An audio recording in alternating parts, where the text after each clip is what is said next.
No hay ritual. El único ritual es sentarte en una silla frente a una computadora a escribir. El hábito es la diferencia entre hacerlo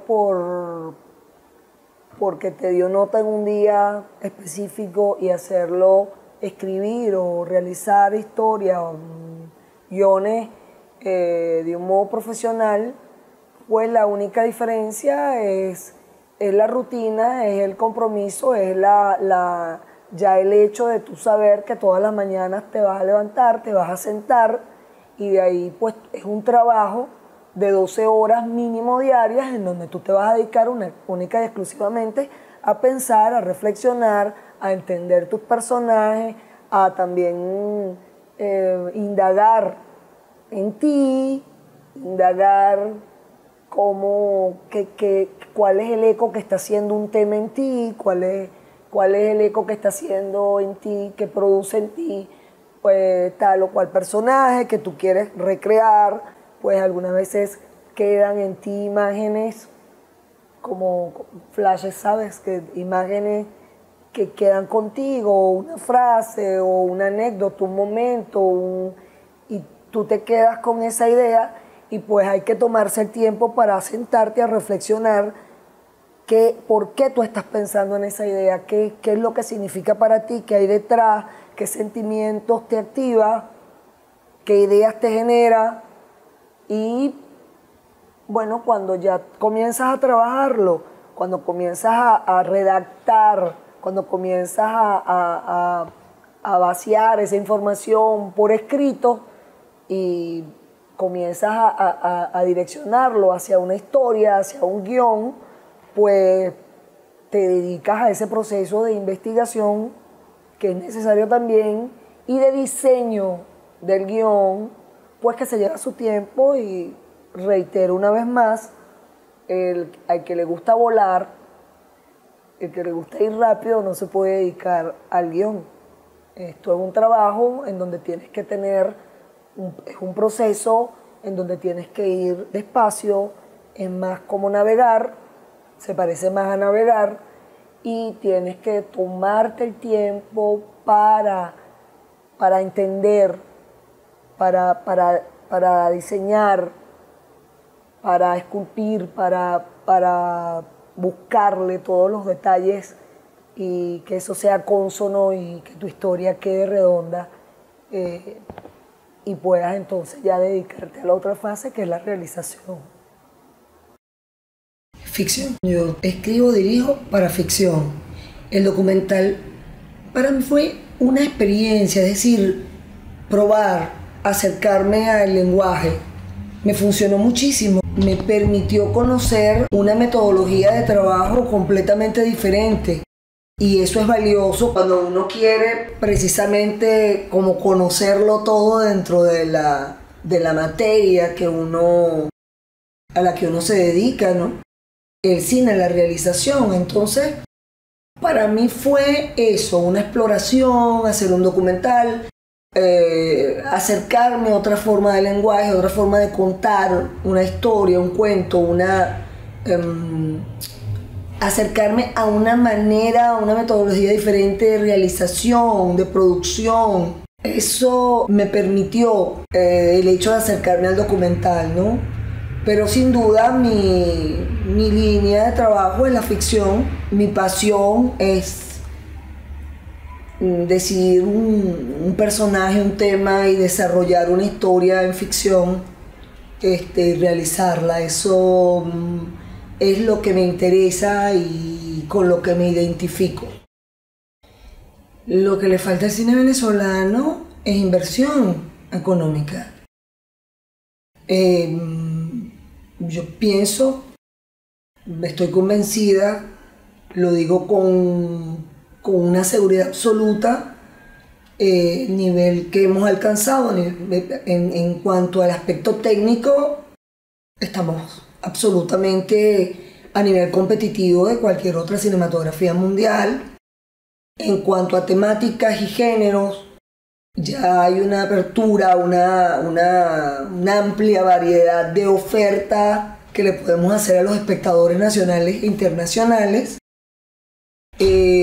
pero hace falta es la inversión económica, no solo para realizar, que ya es importante, es decir, nosotros, por eso es que el cine es tan complejo, porque es arte e industria, porque sin dinero no lo puedes hacer. No puedes realizar una película, un largometraje, vamos a hablar de términos profesionales, es decir, un largometraje competitivo internacional. Eso por una parte, y por la otra también inversión, ¿para qué? Para precisamente difusión del cine venezolano. Sabemos que, por ejemplo, para participar en una película de un largometraje de un joven, vamos a suponer que un joven realice una película con sus propios recursos o con los amigos. Vamos a suponer que no tiene financiamiento nacional o internacional profesional, sino que hizo un crowdfunding, uno de estos métodos para búsqueda de financiamiento propio. Lo hace, ya tiene la película. ¿Y qué después hace? Participar en festivales significa inscribir en festivales, y es dinero, mucho dinero.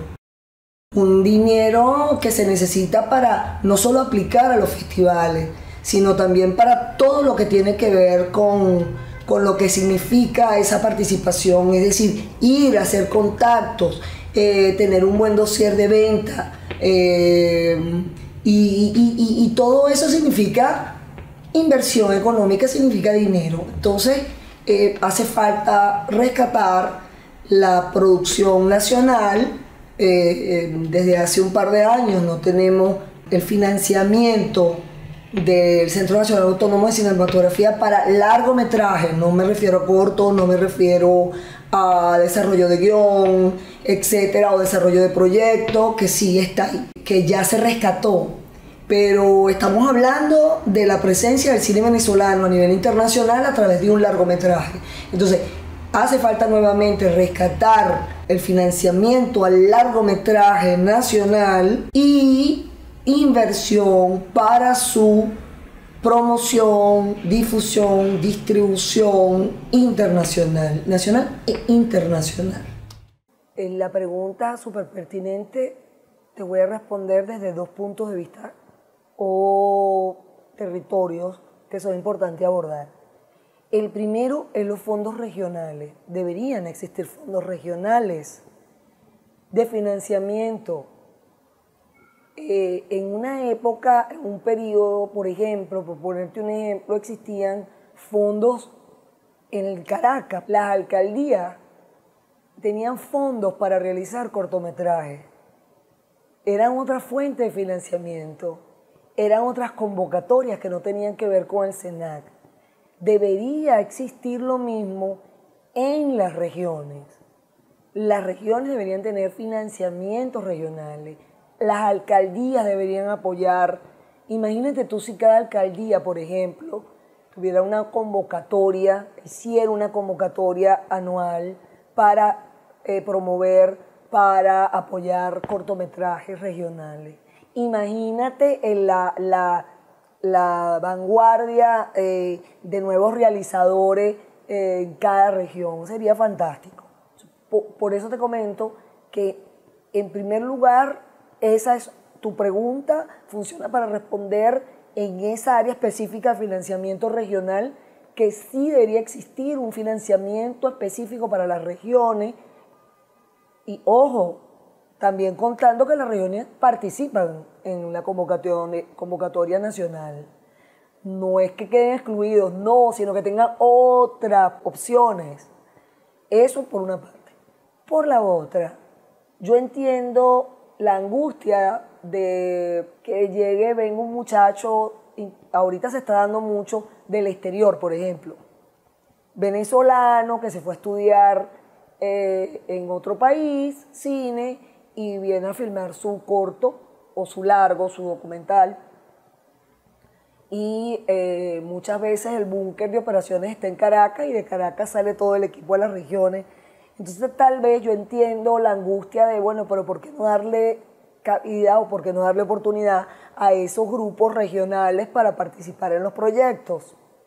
Pero fíjate, igual pasa con el caraqueño. Se está dando el fenómeno, no es fenómeno, se está dando, es natural que un muchacho que viene, por ejemplo, ahorita va a venir un muchacho que de Europa y trae parte de su equipo. Y tú dices, oye, pero aquí hay productores, aquí hay directores de fotografía, pero es natural. ¿Por qué? Porque en el cine se hacen equipos. Entonces, si son equipos conformados, con los que te ha ido bien en tus primeros trabajos, pues lo natural es que te acompañen en los segundos, en los terceros, etcétera, ¿no? Por eso es tan importante los festivales de cine, por ejemplo, el Festival de Cine de Barquisimeto, porque es importante, porque convoca a todos los que están haciendo cine en Barquisimeto. Convoca también la posibilidad del encuentro de los que hemos venido de visita, los que estuvimos acá de visita, que nos trasladamos de Caracas acá, comenzamos a conocer a quiénes son los que están haciendo aquí en Barquisimeto producción, fotografía, cámara, y no es que lo conoces nada más de mano, mucho gusto, sino que los ves en acción. Entonces tú te llevas una idea y tú dices, bueno, pero si yo voy a filmar algo, yo voy a grabar algún proyecto en Barquisimeto, yo conozco a fulano, sutano, tal, los vi, sé que van a funcionar. Los festivales de cine, por eso son importantes. Los encuentros son importantes para eso, para hacer grupos, para hacer equipos de trabajo. Entonces, porque de otra manera sí existe internet y yo veo que también, por ejemplo, sobre todo las generaciones más jóvenes, bueno, hay chat y hay grupos de WhatsApp y ahí la gente se conoce, pero no se está viendo en acción. Ve proyectos, sí, tú ves piezas o proyectos audiovisuales en las redes, etcétera. Por ahí te haces una idea de quiénes están haciendo por aquí una cosa, por allá la otra. Pero no hay como el tú a tú, no hay como el cara a cara, nosotros somos seres humanos, no somos máquinas y tenemos que conocernos y saber si podemos trabajar juntos, qué tal, cómo nos llevamos como para tener esa experiencia juntos, ¿no? Pero sin duda sí, lógico que es bueno apoyar también a los equipos de trabajo de las regiones. Si tú te vas a ir a una región a trabajar, pues la idea es darle chance a que se sumen al proyecto, ¿no? Eso sería ideal. Cuando yo fui directora de casting de muchísimas películas venezolanas, 100 años de perdón, Amaneció de golpe, bueno, son muchas, Yotama, trabajé con muchos directores, colegas venezolanos. Mira, un director primero tiene que ser muy orgánico, muy sensitivo, pero también hay algo que yo he entendido, que es que para cada género existe una vena especial, ¿no? Por ejemplo, en la comedia tienes que tener a un actor que sea capaz de entender la idea principal y hacerla suya y tener su propia manera de decir las cosas. Es decir, lo más difícil del mundo es hacer un chiste. Es algo que nace contigo, el humor nace contigo, tú no puedes dártela de gracioso. El que se la da de gracioso no da risa. Entonces, ese actor tiene que ser naturalmente tener esa capacidad. Entonces yo pienso que hay actores para todos los géneros o para cada trabajo. Por eso es que es tan delicado un casting, ¿no?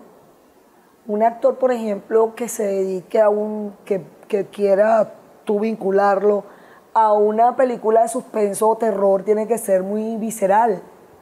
Tiene que ser un actor que reaccione espontáneamente a sensaciones, ¿sabes? Casi kinestésico, ¿no? Y hay actores que tal vez es necesario que tengan la capacidad de concentrarse y hasta indagar. Cuando tú haces una historia, por ejemplo, un hecho histórico, etcétera, que no se quede nada más con lo que está en el personaje, sino que quiera abordar e investigar. Hay actores que se dedican a investigar y se involucran y quieren dedicar el tiempo también no solo a sentir, a entender, a través de sus sentimientos al personaje, sino también el hecho histórico o ese universo de la historia lo quieren tener todo claro. Entonces, pero básicamente lo más importante es que un actor, una de las características principales es que esté decidido a entrar en el juego dramático, esté decidido a colaborar y esté decidido a sentir que no tenga barreras, sino que se entregue absolutamente sin reserva. Eso es una de las primeras, o digo yo, una de las cualidades más importantes de un actor, que se entregue. Leer mucho, leer literatura, ficción, ensayos, filosofía, historia, leer. Y me gusta caminar, me gusta mucho caminar. Caminar la ciudad, caminar mucho. Bueno, si tuviera las posibilidades económicas viajaría mucho. Primero, tener una claridad absoluta de ese producto al que se está dedicando, que está tratando de sacar adelante. Es decir, tú tienes que entender, un productor no es nada más quien busca unos recursos financieros. Eso no es un productor. Un productor no es nada más el que te busca una locación que tú necesitas para una grabación. Eso no es un productor. Un productor es el que entiende la estética absoluta del proyecto, la estética absoluta de cómo. ¿Por qué? Porque está vinculada a cómo lo vas a vender. Un productor tiene que tener un olfato absoluto de cómo va a vender ese producto. Cuando hablo de producto, que es muy fuerte, porque tú dices, es mi historia, es mi película. Un productor, por eso es que se habla de diseño de producción. ¿Qué abarca? ¿Qué implica eso? Bueno, un conocimiento absoluto de la estética y de lo que tú deseas, cómo tú deseas que ese proyecto culmine en cuanto a su empaque. Cuando hablamos de estética estamos hablando del empaque. Y fíjate que los productores, en un diseño de producción, hasta implica escoger, cuando es una industria grande, Hollywood, vamos a hablar, que no es un autor. Yo hago mis propias películas, las escribo, las dirijo, comienzo esa producción que hay que hacer. Pero un diseño de producción implica hasta escoger y seleccionar al director, escoger y seleccionar al fotógrafo, al director de fotografía, al sonidista, a todo el equipo técnico que está implicado en esa producción. Eso es lo que significa una producción, un productor. Tener el olfato y decir, bueno, yo sé que esta historia, que esta película, por su género o por la indagación que hay que hacer ahí, le viene bien como directora Carmen Arroche, pero en esta no es Carmen Arroche. Carmen Arroche no va a esto. Carmen Arroche no va a hacer una película de horror. Aquí necesito a alguien que haga una película con esta característica y esta estética. ¿Quién se acerca más a esta estética? Este director de arte o directora de arte. Eso es un productor. Es decir, entonces tiene que ser una persona que tenga un conocimiento amplio del cine, que sepa también cuáles de estas. Si vas a hacer una película, por ejemplo, de un género, vamos a hablar, saber a nivel mundial cuáles son las películas que se están manejando dentro de los mismos temas, géneros, decir, ok, yo me voy a acercar a esto o yo me quiero alejar de esto y quiero hacer algo absolutamente diferente.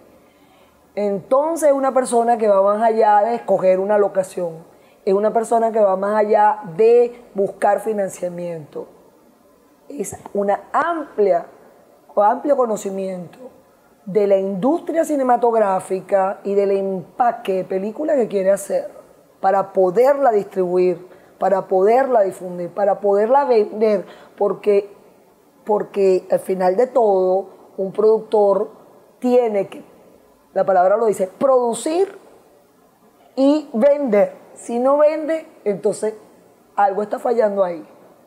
Bueno, mira, para mí un director importantísimo y toda su filmografía es Kinky Dog. A mí en las películas de Kinky Dog me me llenan muchísimo, me transmiten mucho, creo que maneja simbologías, estética, tema, indagación del ser humano, del espíritu, y de su filmografía, todo, ¿no? Pero Primavera creo que es una de las grandes películas siempre que he admirado muchísimo, ¿no?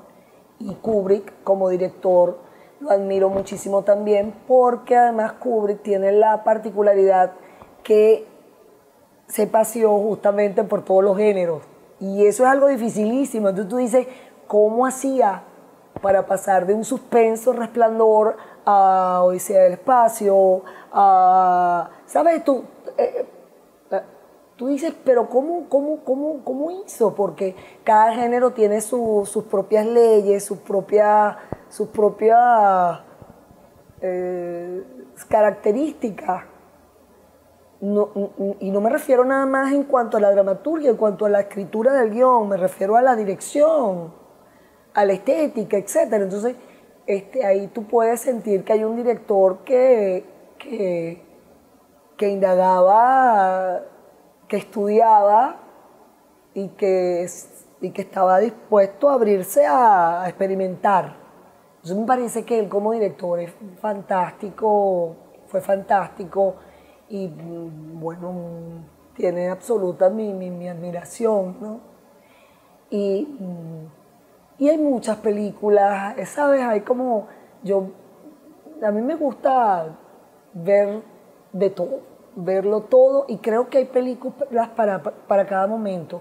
Yo te acabo de mencionar Kinky Dog, pero él es muy, sus historias, sus indagaciones de personajes psicológicos son profundos, ¿no? Pero algunas veces yo también quiero sentarme y reírme un rato y pasarla bien y ver una película que me haga reír y que me haga sentir chévere.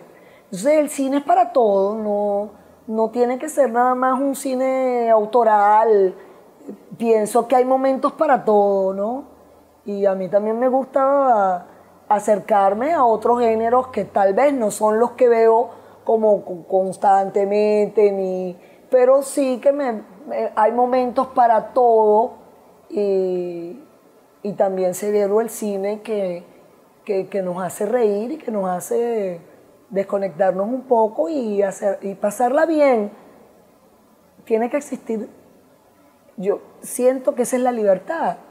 La libertad es que se haga todo tipo de cine y también que te permita a ti como ser humano tú acercarte al cine según lo que estás sintiendo. Entonces tiene que haber como de todo ahí para todos los gustos, para todos los momentos. Mira, el cine venezolano es que se han hecho muchísimas películas que para mí son importantes, ¿no? Le tengo un especial afecto a Macu, la mujer del policía, por muchas razones.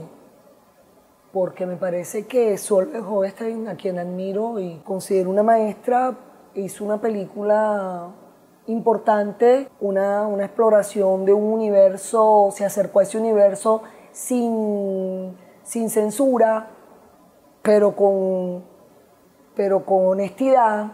No se puso un límite, se acercó, indagó, te hizo sentir ahí, pero se mantuvo en una línea exquisita, perfecta, en donde tú pudiste ver una realidad cruda, dura, sin filtros, pero a la vez con la delicadeza y la sutileza que era necesaria en ese tema. Entonces me parece que es una película importantísima en la cinematografía venezolana y además, curiosamente, fue el primer set de filmación que yo visité cuando estudiaba cine y la recuerdo a ella dirigiendo una secuencia en particular con Daniel Alvarado. Y recuerdo su manera de dirigirlo a él, era un actor bastante intenso, fuerte, visceral. Y también tengo ese recuerdo con Macu, entonces probablemente por eso sea tan especial por lo menos para mí, ¿no?